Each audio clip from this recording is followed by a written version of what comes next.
Ishwaram, as resplendent sun. It's the start of a bright new day. Time to rise, time to shine, Lord divine. Time to lead us along life's way. Awake, Lord of Buddha party. Awake, O Lord, over all mankind. Awake, O Lord of compassion.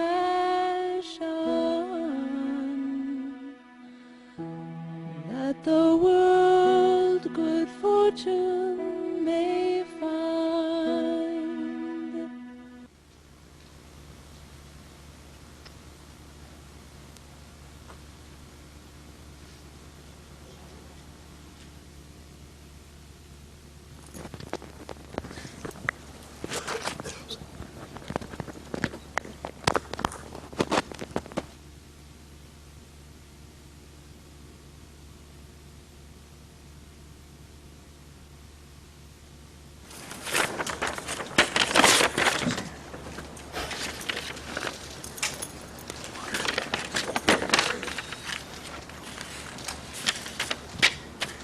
Sairam, brothers and sisters. That's very good.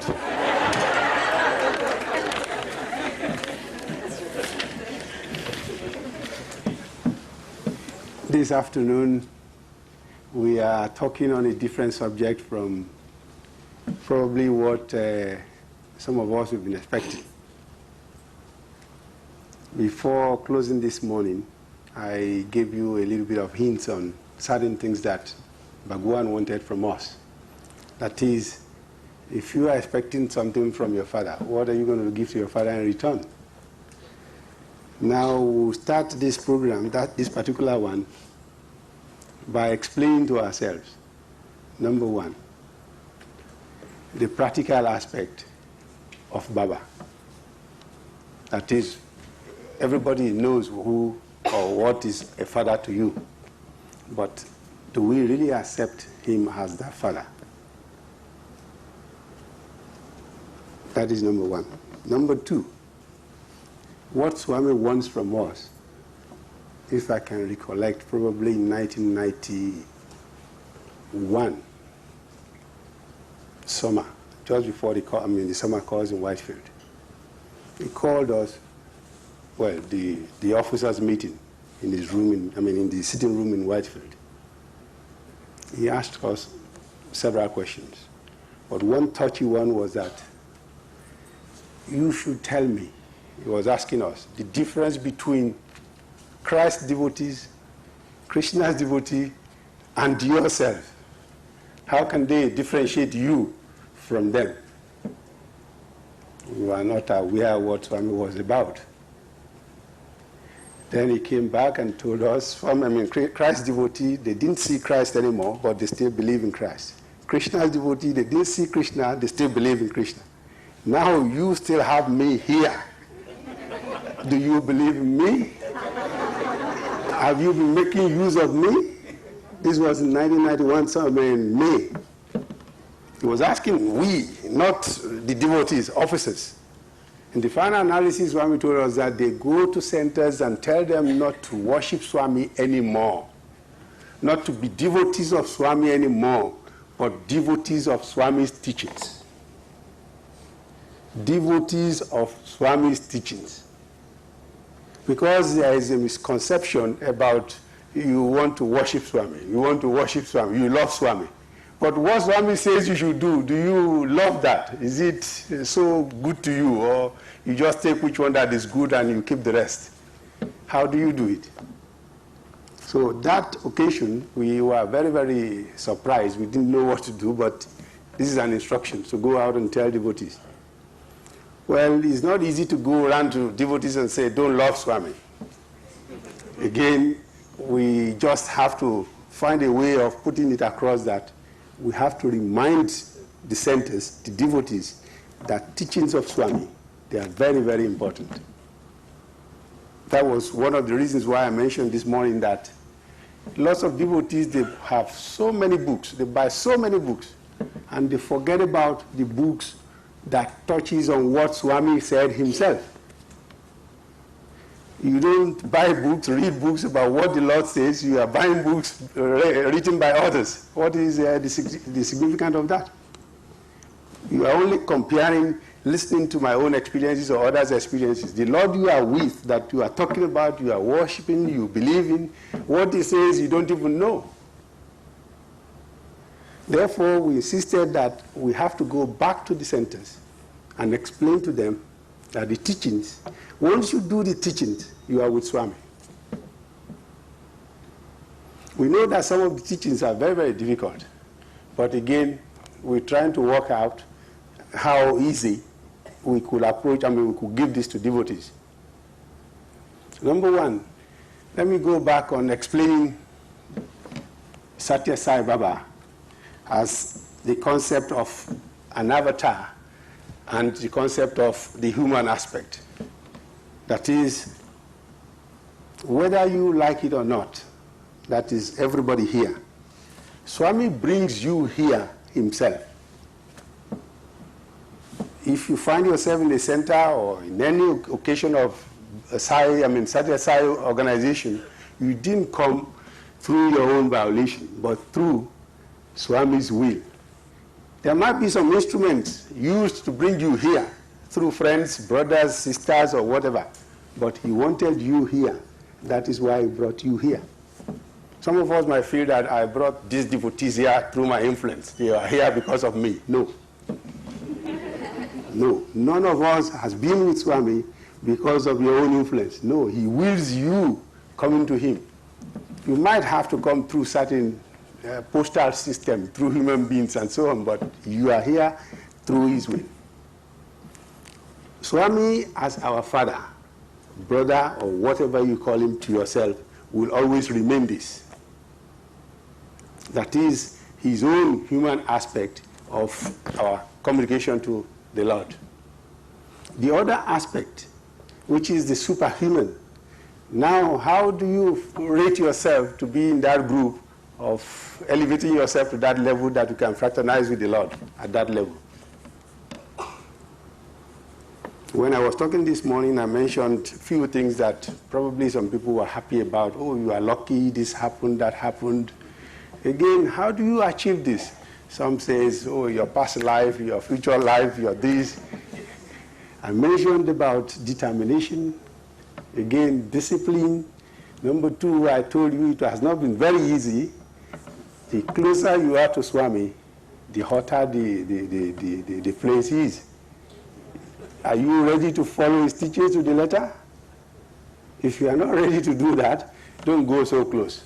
That is my advice. Don't go so close. Stay where you are. But where you are, how are you going to better yourself? Number one, the Lord started the mission with singing, which will eventually turn out to be what we regarded as the most favorite part of our of our activities. Singing means singing bhajans, singing songs, devotional singing. After singing, the Lord went, the next mission was the training of the children, which in the Western world we regarded as the Sunday school, which they teach in the churches. And in the Indian system, we regarded that as Bal Vikas classes, getting our children to follow our ways of going through the Lord's path. After leaving the children, putting your family into the system, the Lord went further that he has to help the people within the neighborhood, not only singing to them again. If you are singing during Naga Sankirtan in the morning or doing bhajans, when people see you outside, how are they going to see the fraction of divinity in you. Then the Lord's mission went further to the essence of giving service to the people within the village. Years later, the Lord decided that both that Balvikas as well as service should be integrated into not only the Indian system, especially to the foreigners coming to the organization, coming to see Swami and Puttapati. So years later, we have what we call the education in human values, so that non-devotees as well can be involved into the training of both children and adults alike. Today, in most of the centers, the first program initiated by Swami, which is the singing, is our favorite and probably the one we all like so far. Today, if we decide to sing bhajan from here, from this moment till tomorrow, I'm sure 90% of us, we are ready to go ahead with that songs. But if we decide to leave this place, go back to that kitchen to do service, to clean up there, I'm very sure we're not going to have 25% of us going there to do that service. And if the Lord decides to move from one step to the next step, to the next step, to where the stage, the organization is today, why are you not ready to follow all those steps? Why? Because when some people are thinking of, how do I go nearer to the Lord? Certain things have been given to you by the Lord. Are you really following them? Are you really doing them? When the singing was the predominant part of the activities, which is part of the spiritual wing of the organization, Swami always says that wherever the 2 or 3 people sit down to sing the glory in my name, I manifest myself there. At the same time, when he started doing the service, he told us that the hands that helped are holier than the mouth that prays. Why is it difficult for us to go into those spaces with him? Why? Because the practical aspect of going to the Lord, he's not asking us to go into villages or to go into any shrine to go and do all these rituals or pujas to go to him. No. Very, very, very simple methods, which these we have not been able to absorb. If you don't absorb that, how do you want him to come nearer to us? Therefore, we should examine ourselves and look at, number one, if the Lord decides to come to the whole world with a program, that is, we always say love, peace, right conduct, non-violence, and most of the teachers, they know the meaning in and out through the dictionary, whatever it means, they know that. But are we really practicing them? Do we really love everybody as equal? We should ask these questions from ourselves. If we are not ready to observe these things strictly, we cannot go so close. If we are lucky by any chance it draws us nearer, how do you want to retain that nearness to the Lord? The Lord is so pure. He doesn't like anything dirty. He doesn't like, you have to be truthful to be nearer to the Lord. Certain things you can make mistakes, but not in everyday affair. Therefore, when he has the opportunity to bring you nearer, how do you want to retain your nearness to the Lord? Are we ready to be pure in our hearts? Are we ready to be pure in our deeds? I'm asking these questions. Maybe you're just going to jot down these points, because all these points, they look so little, but we should ask ourselves, are we ready to go by all these points? Without the purity of your heart, your body, and your thoughts, it's like a waste of time. We are very, very privileged, some of us, to dream, sleep, and have Swami talking to us, imagination, like Islop said yesterday.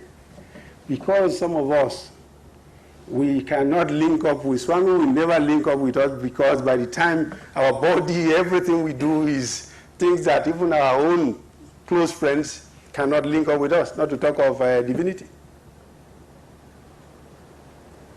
If we create a sort of a clean environment for a saint, an holy person to come, he will come. But if the environment is not clean enough, he's not going to come. So are we really prepared to make the environment clean? I've had several lectures here telling us the body is the temple. Is that temple clean enough?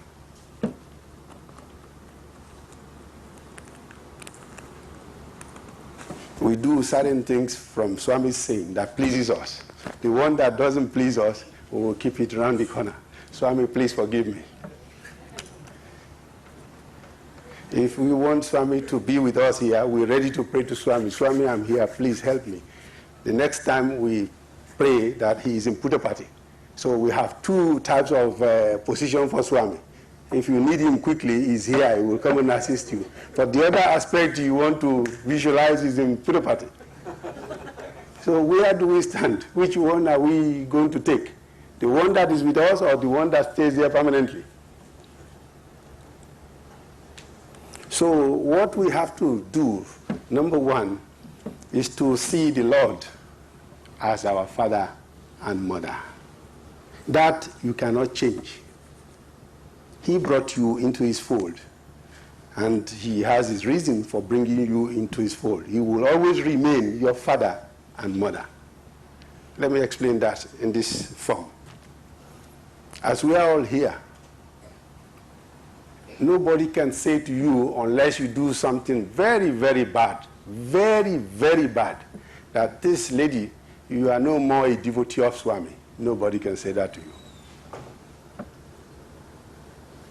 The Sai organization, you don't have to be in the organization to become Swami's devotee. No. To be a devotee of Swami is not a pre-qualification that you must be a member of the Sai organization. No. So it still remains your father and your mother or your brother, whatever you call him. Because we have lots and lots of devotees who are not members of this organization because they cannot stick a lot of politics and so on and so forth. So you regard Swami first as your father and mother, or whatever you think he is to you. That is like your normal father, paternal one. That is your birthright. Nobody can take that away from you, but if you are foolish, they might toss you around. But that, nobody should take away from you. But if you now decide that you're going to be in the organization, that is a separate issue entirely. Organization has its own rules, approved by the Lord, the name approved by the Lord. Therefore, you want to follow the rules. And when we talk about the rules, we don't have fixed rules. All these are flexible rules because they are based on Swami's teachings. Swami's teachings doesn't say that if I hurt you, you should take me to court. Or if this is done, you have to take a revenge. No. Flexible. So if you decide to be part of the system, then you have to follow the rules. Then the teaching comes. These teachings, they are not difficult. I've been explaining some of them, what you are supposed to do. One, are you ready to make yourself somebody who will prepare to pray daily? They're going to give you certain cards. This is this type of card this evening before you get out from this place. These I had the privilege of getting from Swami, this picture in particular, 2 years ago. And the words here are just what Swami wants from any devotee, whether part of the organization or non-devotees, non-member of the organization. That's all. Here it says tenfold path to divinity. That's all he requires from us. And I'm sure most of us, we have not been able to conform to this. When you get it today, go into your room and check which of them do I do properly. You will see that we have not been able to conform to this. The second one is the charter. That is to be a member of the organization. That is the 9-point code of conduct, given by the Lord. These two are given by Swami. Not by us, not by the organization or the central office or anybody, by Swami. That is all he requires from us. And they are very, very simple things. But I can tell you, it's not easy to do. These have been our problems from getting close to the Lord. When they give it to you tonight, go home, go into your camps and read through which one, tick which one you've been able to go through. You will see where you have certain problems. He showed his fingers here, 10. All I want from you is these 10 principles. They are not difficult. Number 1, he says, love and serve the motherland. Do not hate or hurt the motherland of others. I don't think it's difficult, but unfortunately we do this regularly. Number 2, honor every religion. Each is a pathway to the one God. Number 3, love all men without distinction. Know that mankind is a single community. There shouldn't be difference between men and women, male and we are all the same. From the same Adam and Eve. At least most of us, we read history to that extent to believe that the first creators of Adam and Eve, they were the first male and female that we all followed. Now, whether you have black color, green color, whatever color, you are still from this root. So why is it difficult for us to absorb ourselves to be our brother's keepers? Number 4, keep your home and its environs clean. It will ensure health and happiness for you and for society. Maybe we have some people to clean for us, so that we can do easily. Number 5, do not throw coins when beggars stretch their hands for alms. Help them to become self-reliant. Provide food and shelter, love and care for the sick and the aged. Number 6, do not tempt others by offering bribes or demean yourself by accepting bribes. Well, some businessmen here will know what that means. So get several things to go through. You have to, whether you call it gratis or kick back or kick front. Number 7, do not develop jealousy, hatred, or envy on any account. Very difficult. Inside Swami's room, Swami materializing ring for the wife the husband wants. Inside Swami's room, not outside. So how are you going to tackle that area? Do not develop jealousy, hatred, or envy on any count. So I leave you all to think about this, how you can curb that from your system. Number 8, do not depend on others to serve your personal needs. Become your own servant before proceeding to serve others. Well, some of the rich ones, sometimes they're too big enough, they cannot go down to do certain things anymore. So the big ones should always think that those poor also will still come someday to become big.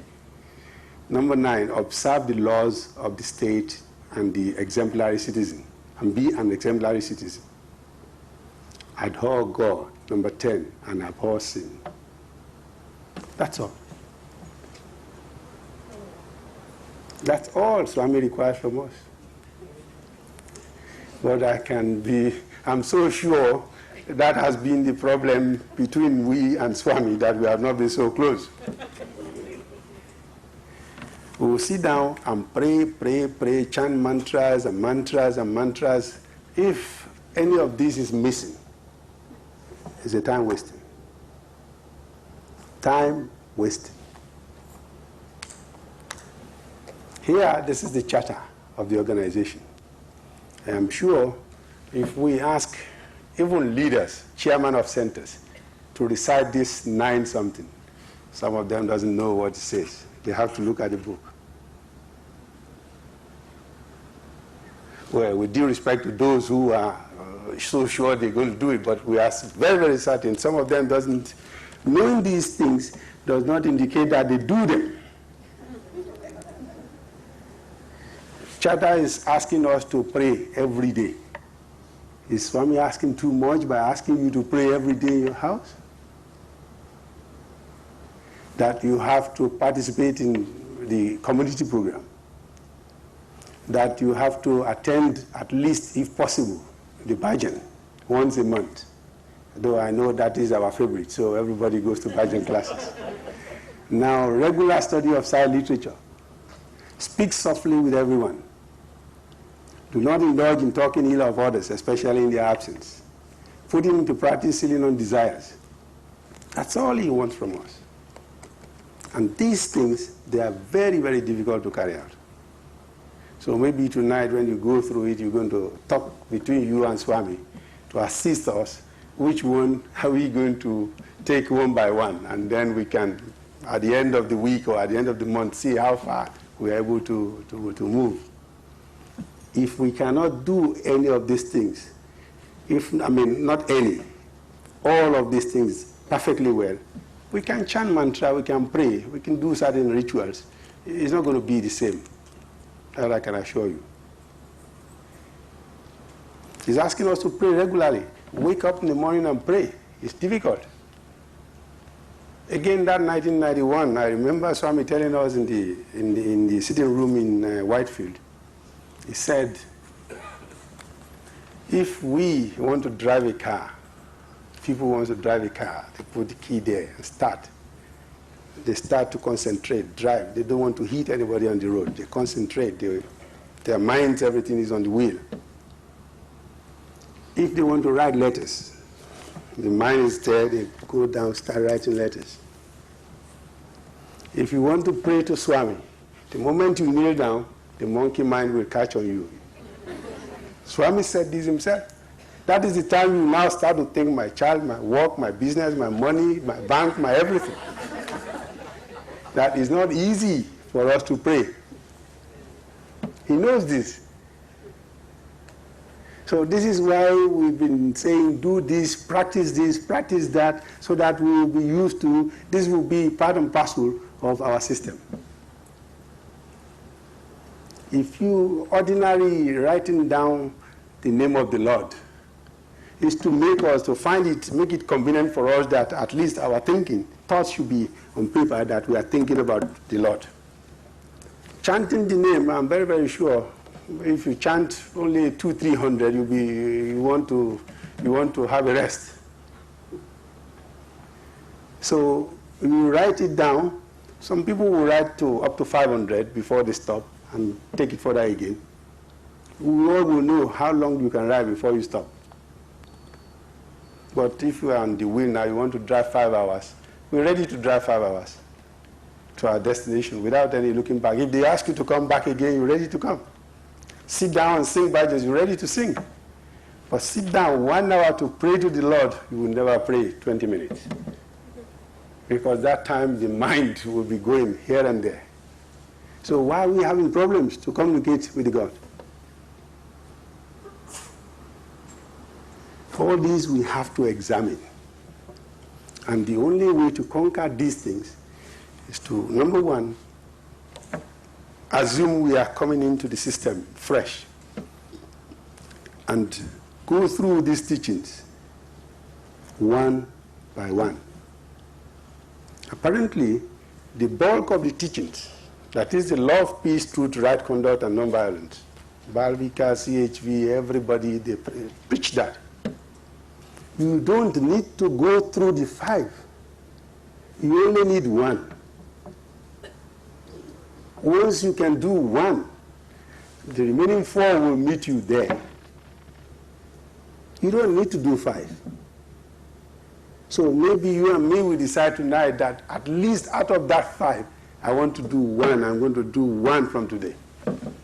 and let us see how long it's going to take us to be able to master the whole 5.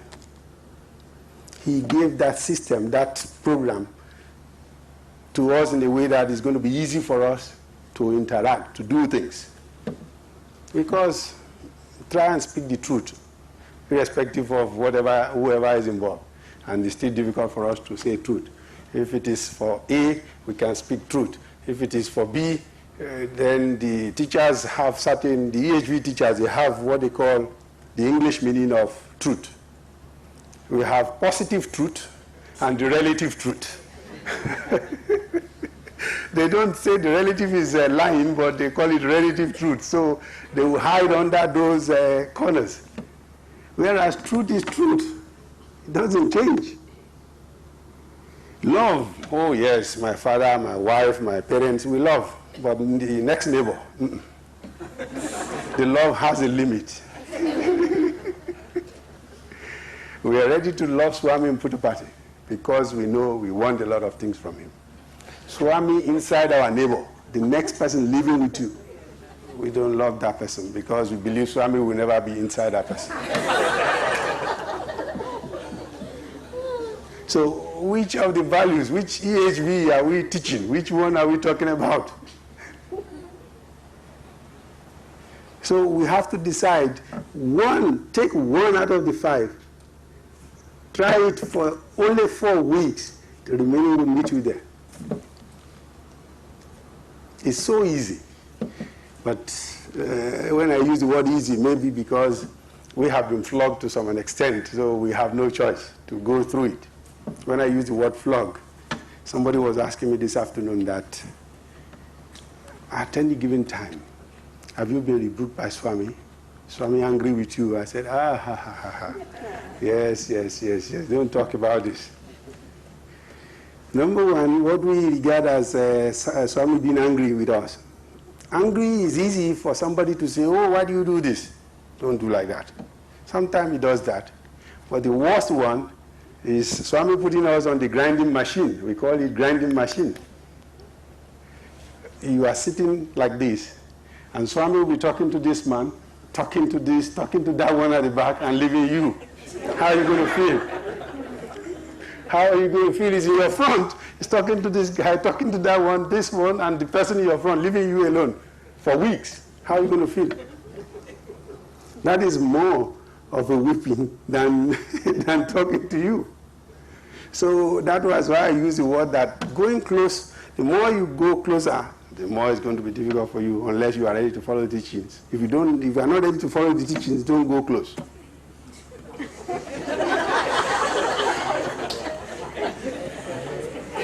He will not see you very near, and you are not part of the people who can really deliver the goods. No, he's a waster. No. He will just ignore you. He will just go by your side and go away. So we should be prepared to follow his teachings. Number 2, Swami's superhuman aspect. Please don't bother. Don't bother yourself to understand Swami. You cannot understand Swami. Oh, Swami is this, Swami is that. Swami. To you, Swami is that. It could be something different to this guy. It could be another thing to this person. So you are just saying things the way you perceive it as he moves to you. But that Swami is the same or will remain the same. Swami has no secretary. He doesn't wear wristwatch. And if he tells us he's coming to give this course at 4, at the dot of 4, he's there.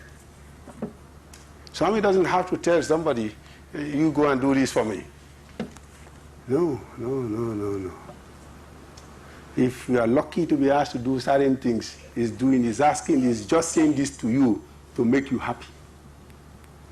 To let you feel you are part of his system. Otherwise, the perfection he wants. Are we so perfect to give that to him? Of course no.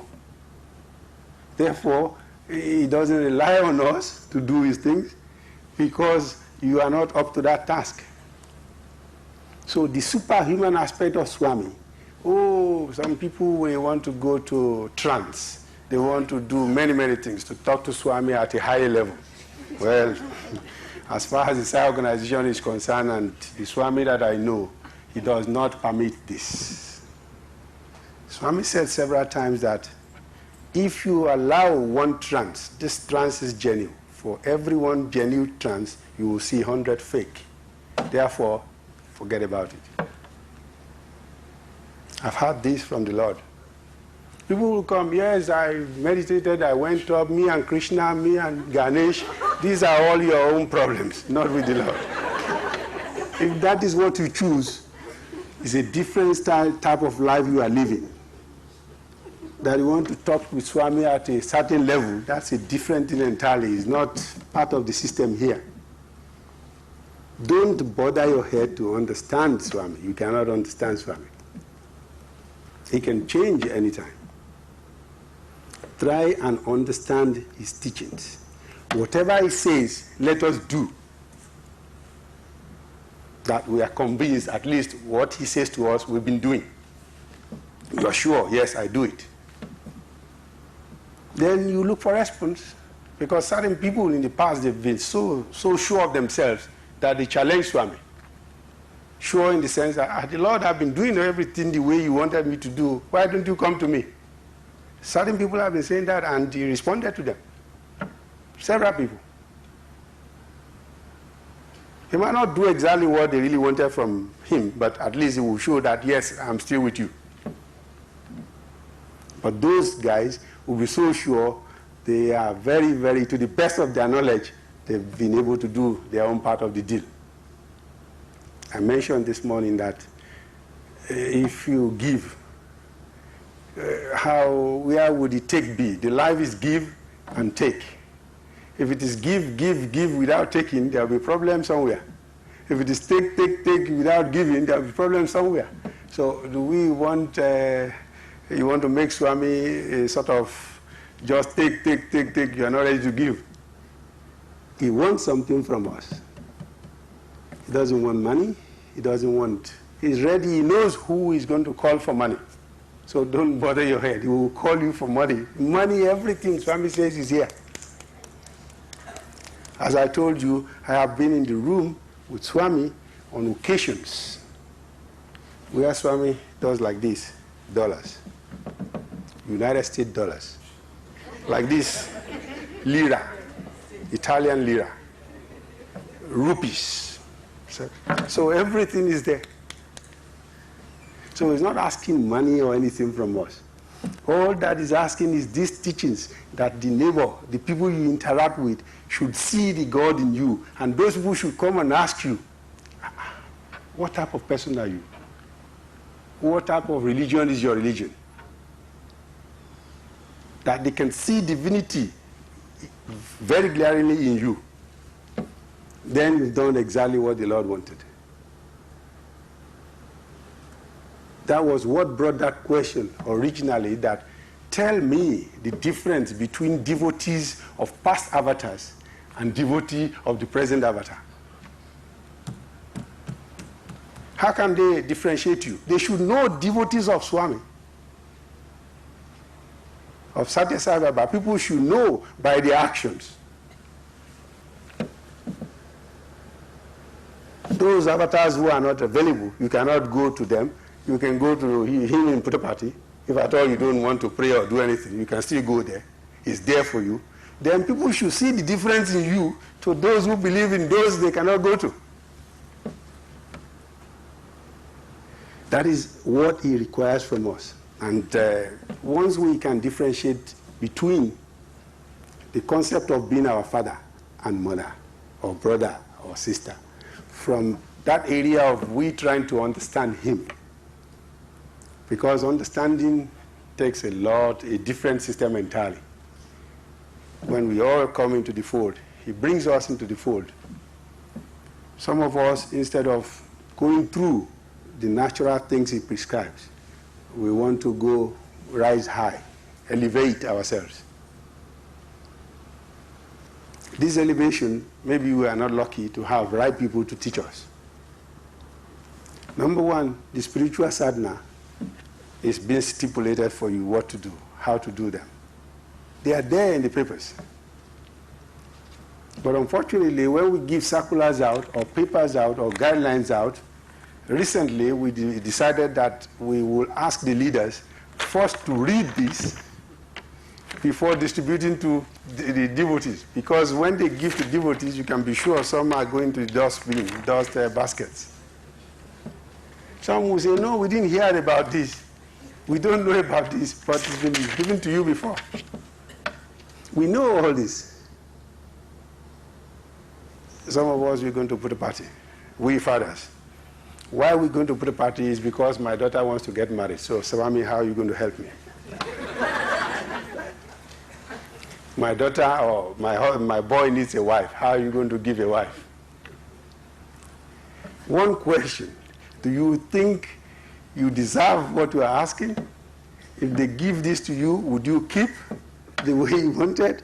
All this you didn't ask yourself. All you want is you are there. With due respect to my Asian brothers, that is the Indian brothers and sisters, 80% of us, when we leave America, for instance, we go to India to see Baba. Apart from going to see our families, we still go to all these gurus, and go to Swami last. So how then do you want to equate what position is Swami? Sai Baba, what position does he take in your level? All the other gurus, you've been with them, you didn't quarrel with them, but the moment you put a party, he didn't give you interview, you will leave for the party in a disturbed mind. Swami, why should you do this?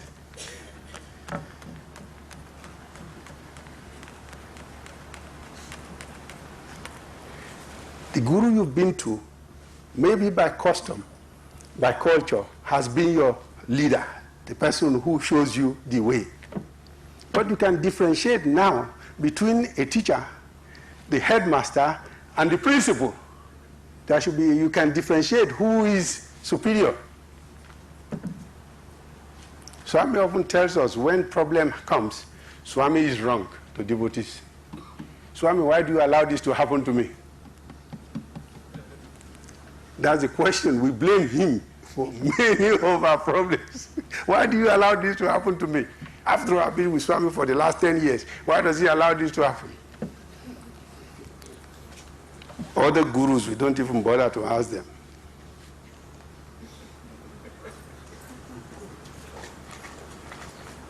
And unfortunately, some of us, let me put it this way, how do I get it? The Westerners will follow your steps. 99% of all the Bhajan centers worldwide, they are started by our Asian brothers and sisters. We follow you. So if you keep that type of perspective, what type of training are you giving us?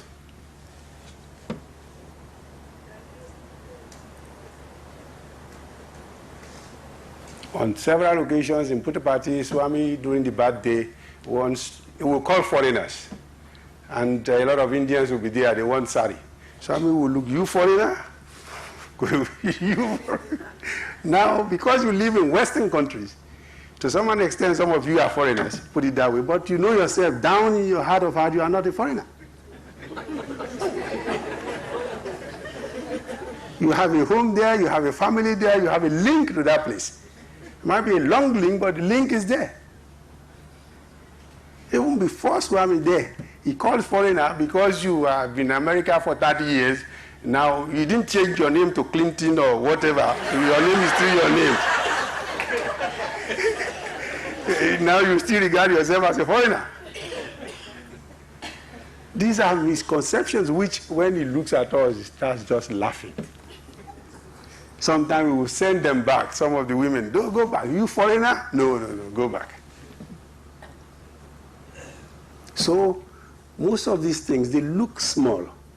But if we cannot practice something truthful to the letter, what do we want to get? We'll get zero. So we should try and understand that what he prescribes for us, we have to do. Rituals is very, very secondary. Very, very secondary. Rituals in the sense that you want to do certain prayers, certain puja, lakshatin, whatever. You're free to do all these things if you understand them. That's another problem. If you don't understand them, please don't do it. It's like coming here, I was a bit impressed when I saw you not waving the arty light. That's very good. Because that has been problems all over the world. Shall we wave arty? There are so many centers that prescribe for even Indian ladies to come to bhajans, they must wear white, which is against their tradition. Centers prescribe that for Indian ladies, they must be all in white. Even those, the one widows, they prescribe everything for them. Swami doesn't need all these things. He needs the heart, not the dress. Swami wears only this, that's all. Not big, big robes, no. So why do we, if we don't understand certain things, why do we go into it? Swami said several times, if you don't understand the arti, don't do it. So I was happy, impressed when I saw that you didn't do arti here, because I know few people will understand, but because of the few and the majority, which one is good? You help the majority. You don't have to use the few to lord the majority. Certain things here we do, like rituals, except for the fact that the Lord is ready to tell you call him Christ, call him Muhammad, call him Krishna, is ready to bear that name. He's everything. And for all the occasions, he's there to perform those occasions. Shivaratri is there, Krishna Jayant is there, name it. The same thing, Christmas time, go there for the overseas devotees is like Christ to everybody. So where do we have to be so rigid in our centers not to transform ourselves to reflect that universality? It's not rigid. Swami is not rigid. So where do we have the rigidity that we have to do this, fix, we must do this? So this is like we are, instead of going through the right path, we are deceiving ourselves, either knowingly or unknowingly. But if it is unknowingly, well, it is easy. We can teach people who really wants to learn. It's like somebody who pretends to be sleeping. You cannot wake him up. But if he's actually sleeping, it's easy for you to wake him up. So if it is knowingly you are doing it, sorry. But if it is unknowingly, oh yes, we have, this is our duty, what we are supposed to do.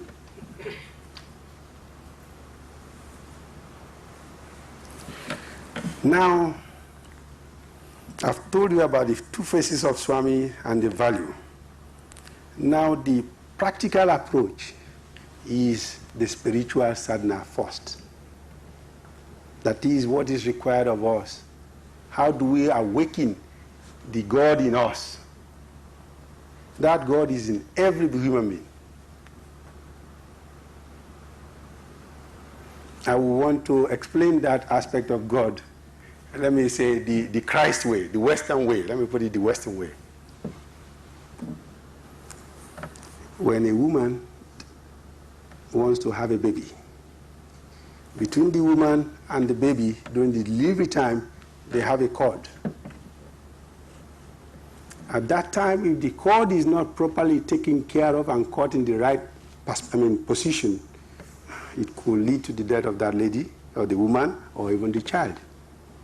But if it is properly taken care of, the moment that cord is cut into two, that woman is independent of that child.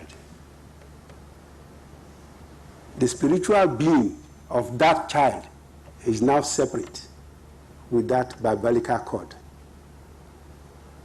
There's nowhere in the world that they don't have child like this. That in America, women have children through the other route, or in India, it is through the other. This is what we regarded in the Western area as called soul, the Atma. It is from that moment you are cut away from your mother to have your own soul separate. And that is the God inside you.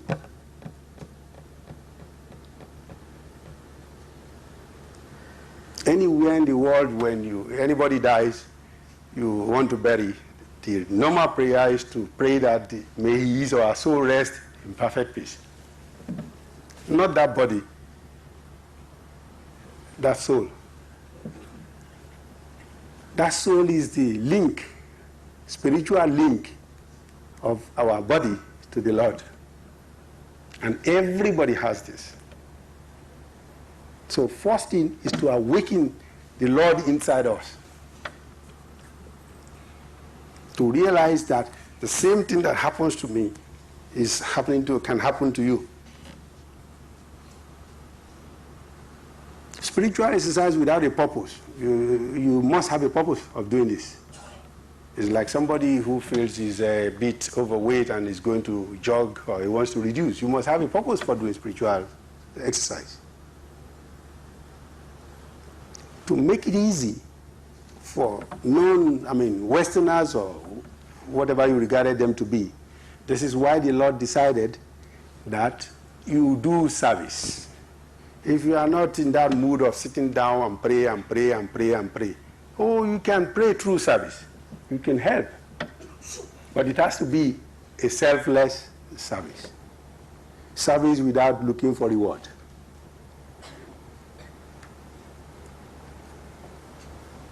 And this service is such a service that if you are given the opportunity to serve, that service is to help you yourself, either to grow up, eradicate, reduce maybe your punishment or whatever.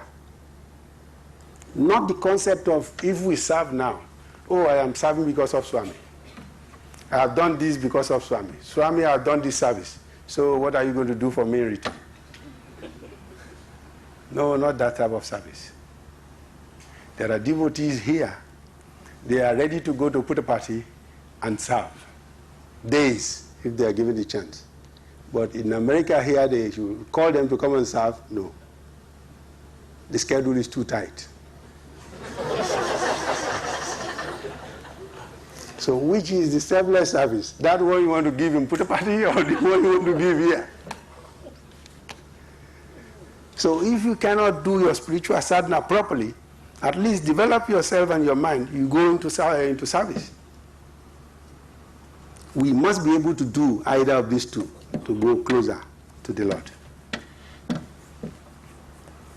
Otherwise, there will be the communication gap will not go close. It will be there, but you need to pull the strings together.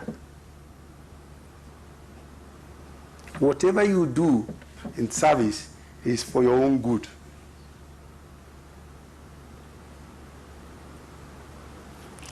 Maybe we've had people praying, please Swami, help me, give me about $20,000 so I can be able to help this man. People pray like that. Swami, if you help me, I will help my child. Or I will help my brother. Swami can help your brother directly without you.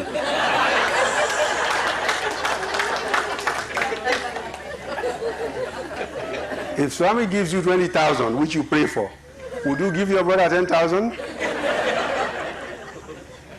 Because that moment you have the 20,000, now you start to think about that, your brother. 1,000 should be enough.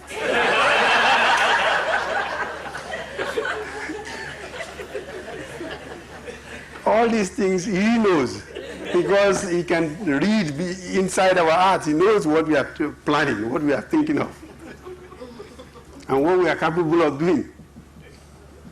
This thing looks so small, but these are the little things that adds more to the barrier between the Lord and ourselves. If you are given little things, you cannot handle it properly. If you are given a very bigger thing, what are you going to do?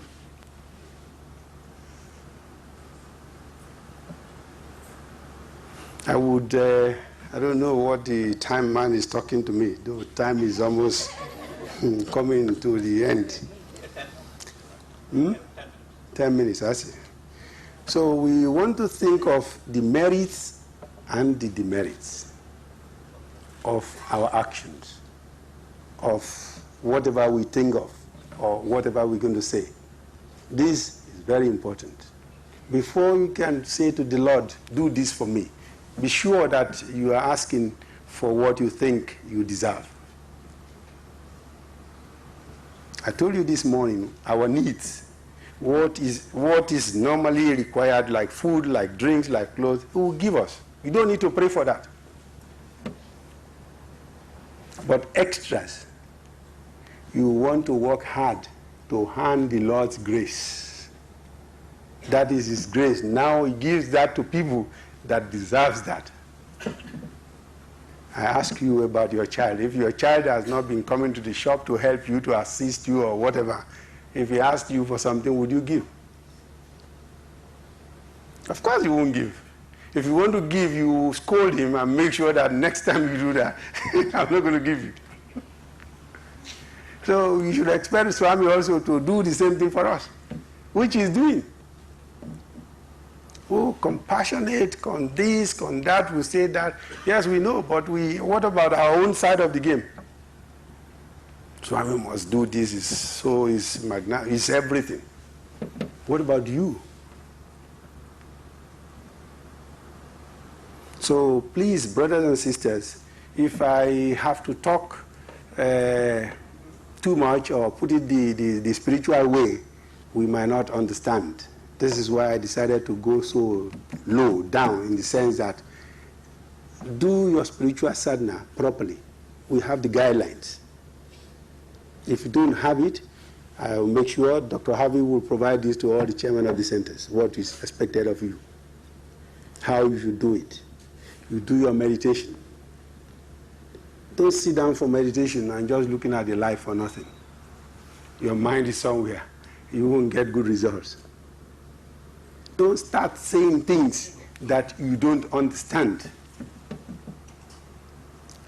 Then you are communicating to the Lord in a different language. He doesn't hear what you are saying. So how is he going to respond?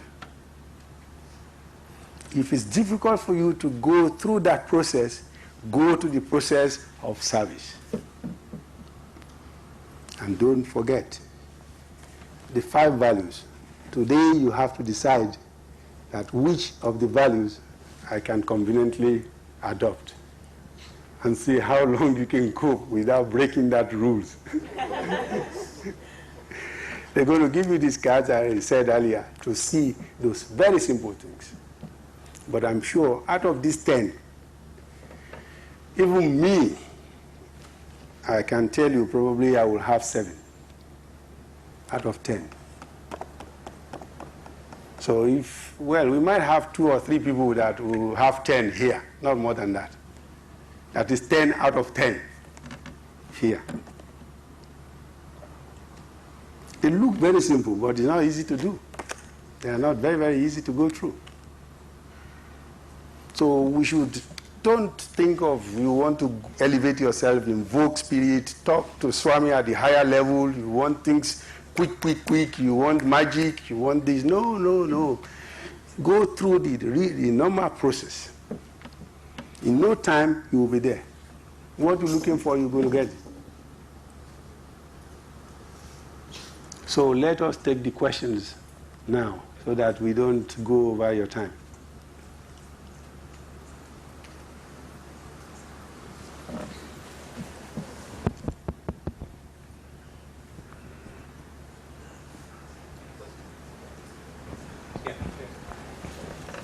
Speak into the mic.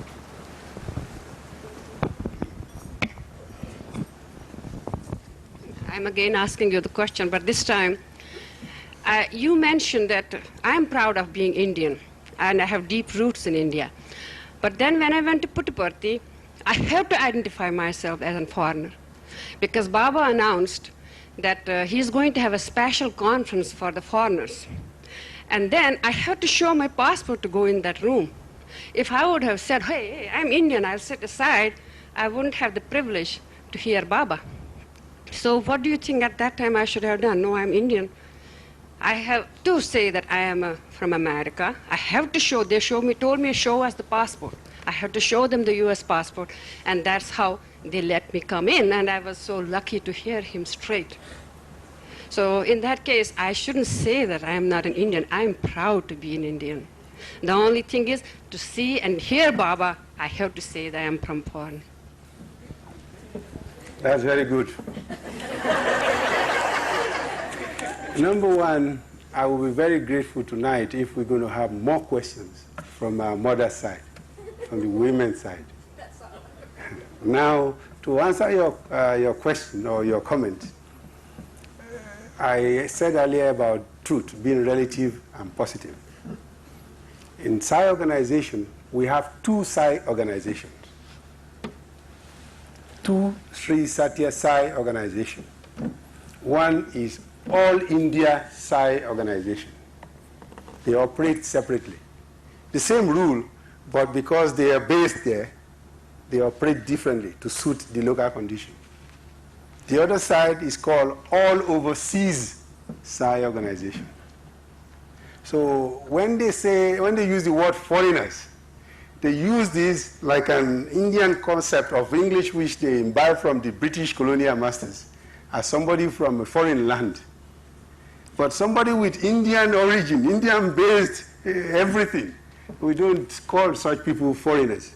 But you are classified as somebody from overseas Sai organization, that is overseas countries. Anything outside India, they are all overseas. Those are the people that Swami wanted to give the conference we are talking about. No, really, when we say foreigners, everybody in India regards who is not India as a foreigner. You understand? But we call them all overseas. So if you show passport indicates that some of the locals from All India Sai organization, they might want to come in. So to prevent that, because they have the membership is about almost 6 times of our membership. That is All India Sai organization, very, very big. So this is what happens, that we regarded overseas separate from All India. Next question.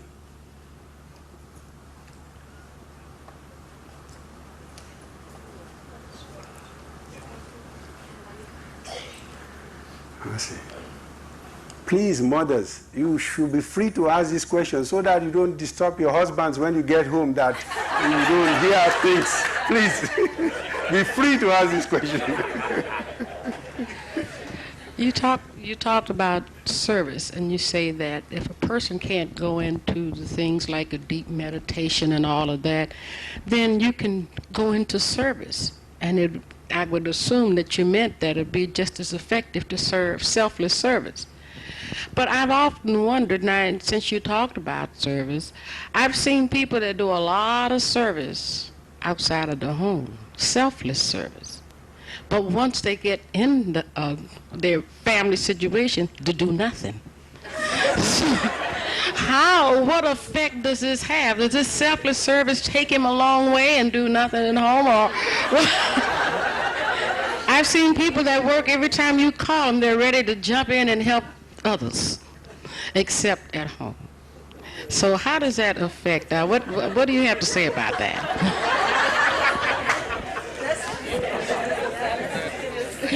No, it's not a personal experience. Well, I hope you are not going to let us draw Dr. Harvey out to come and answer certain questions.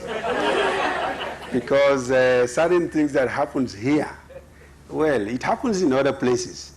When you talk of somebody doing service privately, a lot of us want to do service because we don't want anybody to bug us or give us rule, give us this. So I want to do what I want and leave the place. But it is stated here that you have to participate in the community service. No matter what is your ego, what is your money, what is your wealth, you should go down when you want to give the service. Whatever they do at the center.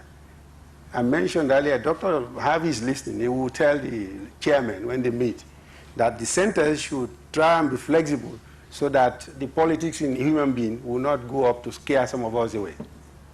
But if you have to be part of this organization, it's stated here, you have to be part of the do community service that is within the organization. What that means is like this. Some people, they are very, very rich. Okay, you want to serve. Take 20,000, go and serve. You are not doing any service. When Swami wants to feed, even in Puta Party, Swami starts first, giving food. So if you want to send your money on errand, it's quite different from giving service. Because certain people are ready to give money, and they have no time. You grade this service, or they feel too big. These are the small people going to do this service. I don't want to mix with them. I don't know those reasons, but I know in certain areas they have some petty problems. But we reckon these to be part of ego, and certain things we have to get down. When we say selfless service, things you do on your own, why is it difficult for you to do it with the community? For instance, I told you earlier that we have at least half of devotees of Swami not members of this organization. They go to Swami and Swami says to them, don't worry to be in the organization, stay where you are. Because when they get somewhere, the politics might be too much for them. They don't want to be involved because they want a Lord. They want a different thing in their life. They don't want to be involved again. I told you this morning, maybe you are not here. The sprinters, the marathon runners, and the running backward group.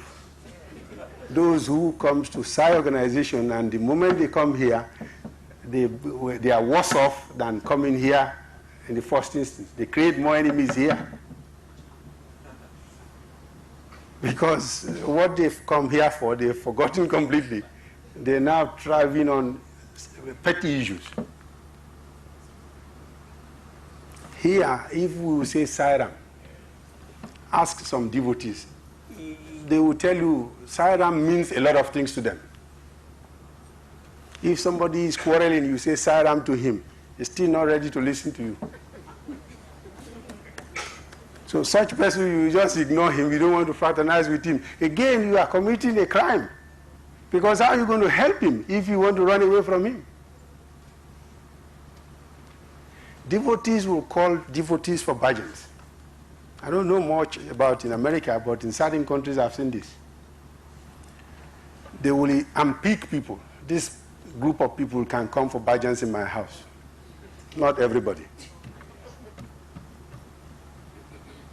Swami, to some devotees, I can worship with Swami with certain group, not with this certain group. So all these actions, some of us might not be able to stick it.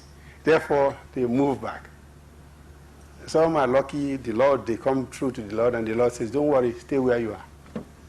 So I'm sure if the chairman, the central coordinator looks into that, he will see certain centers that needs to be talked to be flexible, so that all the people should be able to do community service together. We might not get 100% straight away, but at least we should try to aspire to correct some of the wrongs. Correcting wrongs should be our basic idea. If that guy is wrong, 2 wrongs will never make a right. So you don't have to do wrong again to get things right. You have to be able to absorb that so that you can change the wrong in that person. Those are the areas where we get ourselves into a situation where we don't want to participate within ourselves. Next question. You mentioned about a business background of yours, and also you hinted at some of the problems that businessmen may have to come across, corruption and things like that. Did you find that after you became a devotee, you were able to apply different principles and able to tackle those situations, and what was your success in those areas? I told you when I opened this paper that out of these 10, I can say to myself, I will pass 7. So 3, I'm still not there. Like that of business here that says don't give bribes, like when you say corruption. In certain areas, you don't give something, you're not going to get anything. though the Lord doesn't allow this, Bhagwan doesn't want to hear this. But how are we going to do? What are we going to do? When you still come back, he still reminds you, scold you, because some of these things he knows. Especially that one of offering bribes. He knows that why are you bothered? The business is not yours. I am the one looking after the business. Why are you worried? The only thing you do is that to some extent, you start to reduce, or you don't operate in certain areas where you need to go into good, big corruption. As I've said, when you are given this thing tonight, you go within yourself and ask yourself. Nobody's going to ask you, how many out of these 10 can I do? You don't need to do, you might even not do one, but develop that attitude that, yes, I will try today to go on to this. Because we have to start somewhere. We are not saints. Bhagwan knows we are not saints. But for all intent and purposes, if you are learning, you must show certain things that you've been learning, you've been taught. Put it into practice. Therefore, no matter how bad you are, when you are coming to Swami, the first job is transforming you to what he wants you to be. But when we are not ready for that transformation, all we want is just gift. We want rings, we want wife, we want daughter, we want all other things. Transformation is ready to do. We are not ready for it. So do this within your household. Don't tell anybody. Just ask yourself. It's going to help a lot. We finish? Thank you very much.